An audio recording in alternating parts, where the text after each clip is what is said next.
Hi, Celine. Good morning to you. Thank you so much for accepting my invitation for this interview. So, as you know, we are conducting a series of interviews for our international conference on entrepreneurship. So, I would like you please introduce yourself to our audience and also give us a brief description of what you are doing exactly. Yeah, for sure. And thanks for having me, Layli. My name is Celine Gareau-Brennan. I use the pronoun she, her, and I'm a librarian at the University of Alberta. That's in Edmonton, Alberta, Canada. So in Western Canada. And I am the librarian who does all the business liaisonship. So I do liaison with our business faculty. I'm also the co-chair of our entrepreneurship and innovation library team, which is very new, and I'll chat about that in a bit.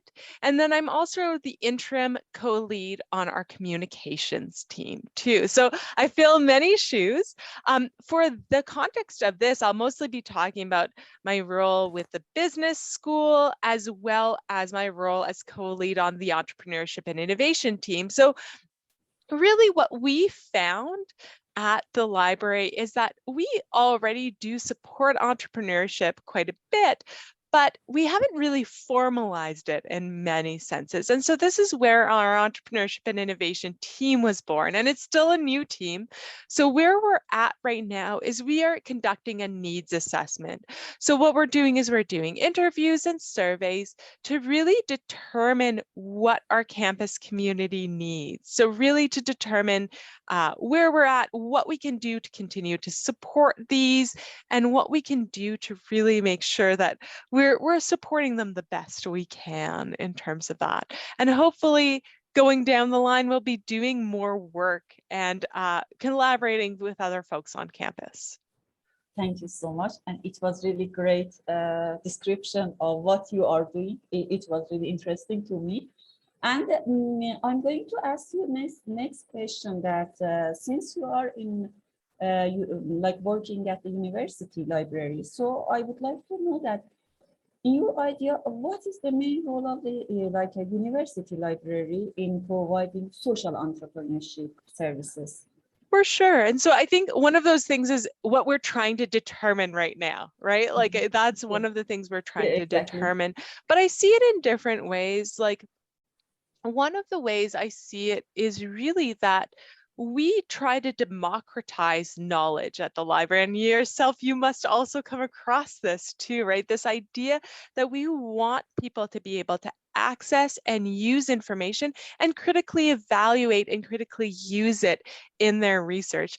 And I think for that, it's really, really interesting because we have all this knowledge that we can show students, and we can really lead the way in terms of all students having access. And this idea of social entrepreneurship, this idea that you aren't necessarily just looking at business resources, and we aren't just pointing them to resource, we're also teaching them how to find resource. And this idea of a lot of business students already know how potentially to do business research, but a lot of other students who are not necessarily business students but are interested in social entrepreneurship may not have that knowledge, that framework of how to do business research. And I think that's a really interesting field to get into, is that idea of supporting research that is not just business research, but supporting that business research for non-business students. And then also a second idea, so that idea of democratizing knowledge, right? But then also this idea that libraries are really interdisciplinary. I think the support, we serve all our students and all our faculties on campus, right? And so there's this idea that as a team, we can really help bring that interdisciplinarity to students' projects, because I do think sometimes there's this silo, right? And so it's really helping students break out of that silo when they're looking for information. And I think some of the most interesting entrepreneurship and innovation, and especially social entrepreneurship, comes from this mixing of different disciplines, right? And so being in the library, we are positioned in a place which is really interesting to help support students and faculty doing social entrepreneurship. Thank you so much, Celine, for this great knowledge and thoughts that you provided to us. And you mentioned about, like, as you are working in the university library, about the students that, like, you are providing services. I would like to know your idea about that, how we can train our LIS students as entrepreneurs. Could you please explain about these questions? Yeah, and I think that's it's a really interesting question for me to look at on a personal level, because just to explain some of my context, I did a joint MBA and master's in library and information studies. So I did 2 masters in 3 years, and it was really, really an interesting process to do the MBA at the same time as doing a master's in library and information studies, because it gave me a really interesting perspective and a lot of exposure to business literature, to entrepreneurship literature, while also looking at the library side of things. So I think that also it colors my view. And once again, I think I could divide this into 2 large sections that I see are really interesting. The first is how we define entrepreneurship for students and for LIS students in a way that's less intimidating. So I think there is a commonly held belief that I don't believe to be true, is that entrepreneurship is about the seeking of profit and economic value. And I don't think that's wrong per se, but I think that's a very limited view of what entrepreneurship can be. And I think I prefer defining entrepreneurship as this self-directed pursuit of opportunities that creates social and or economic value for communities within any kind of time frame, right? And so I think in cases like this, entrepreneurs and innovators empower their communities and themselves. And by supporting that, as librarians, we're fulfilling a lot of our librarian values, right? And so I think there's that idea that really kind of needs to be deconstructed, is that redefining of what entrepreneurship is and what it can be. And in that, bringing into that definition the idea of an entrepreneurial mindset. And so this mindset of empowerment, this mindset of also not just empowerment, but this mindset of really problem solving and creative problem solving, right? So I think there's that whole definition discourse that can happen. And then on a second note too, as someone who's done business at a graduate level and someone who's supporting the business school right now in my role as a librarian, I think there's a lot of almost anxiety around business reference, right? Because it is, I get it. There's a lot of jargon.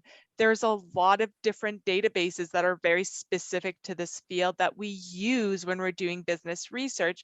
But I think there should be some kind of demystifying of business reference and business support, because I think in demystifying that, in deconstructing that, students themselves, LIS students and LIS professionals, could feel more empowered to use skills they already have, like the reference interview, to really empower these students and support these students moving forward.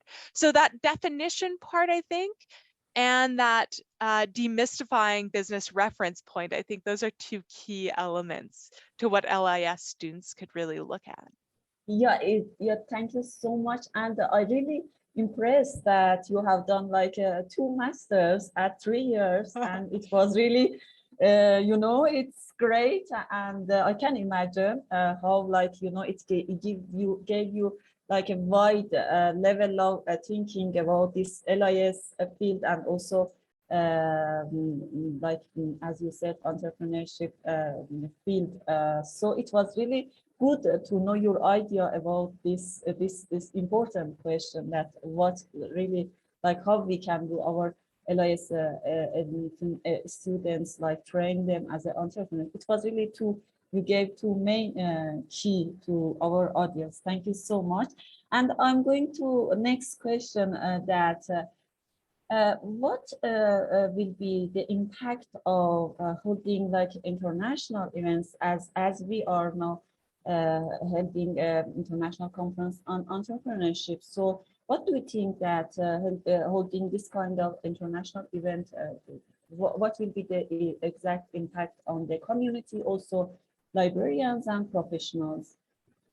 Yeah, I think that's an excellent question because I think the internationality of this conference is its greatest strength too. And I think that what it does is it's really making sure that we're learning from different contexts and we're hearing different contexts too that we might not hear about in other venues, right? And it's this idea, once again, I think comes down to this idea that entrepreneurship and innovation, some of the most interesting projects come from surprises and come from this idea of things intersecting that you never might have thought intersected before, right? And so when we look at that, the idea of holding an international conference, I think, is really important because I think you are hearing from contexts you haven't heard of before. You're hearing about projects you may have never even thought of before because they're outside of your context. And so it really opens you to new ideas too. I also think that there's a real importance in entrepreneurship to not just necessarily center it on this Western perspective either. And I think that's really, really important in entrepreneurship as well. And I think sometimes we get siloed once again in these like bubbles, geographic bubbles, right? And so as a Canadian, I think often literature presentations I consume are coming from North America. So I myself, I'm really excited to hear about those coming from other countries, those coming from other geographic regions than my own, and hearing about the similarities and differences in entrepreneur librarianship. And I think there'll be a lot of creativity coming out of that. And as co-chair of the programming committee, I'm really excited to see our proposals and try to really weight our proposals so that we have a good representation worldwide when we're looking at this. Oh, thank you so much. As you said, yes, especially I like the idea that you said it is when the proposal comes like surprise, because they are really coming from innovative and creative ideas that we never thought about. That I really like this idea, and as you said, it is exactly like that. So I would like you to know about the message and the recommendation as you are the co-chair of programming committee for those, because we still have until 21st September for submitting the proposals. So please tell us your message and recommendation for those who have submitted or they are going to submit. Absolutely. And I mean, this is kind of the obvious one, but if you think you have any kind of idea, I'd say submit a proposal. Just do it because we want to hear from you. We want you there. We want you contributing to this project. And so what I would say is just do it. Just submit your proposal. And we have different types of proposals, right? If you find a full length presentation is a little much for you right now, we have the lightning talks as well. And I'd say go for it. So that is my real pitch to you, is like, we want you there. And then also, if you don't feel ready to propose something this year, don't have anything in the works, just come and participate. That's also what I want you to take away from this, is that we want to hear from you. We want you there. We want to welcome you. So please join us for this wonderful event. Thank you so much, Celine. Thank you so much for accepting this invitation. I personally learned a lot from you, and I hope we will have many proposals and many participants at this very important and impactful conference. Thank you so much for the time and acceptance. It's my pleasure, Layli, and it's always a delight talking to you. And so thank you so much for putting this on, and thank you for all your efforts in communicating this conference out and getting the word out. So thank you. Thank you so much.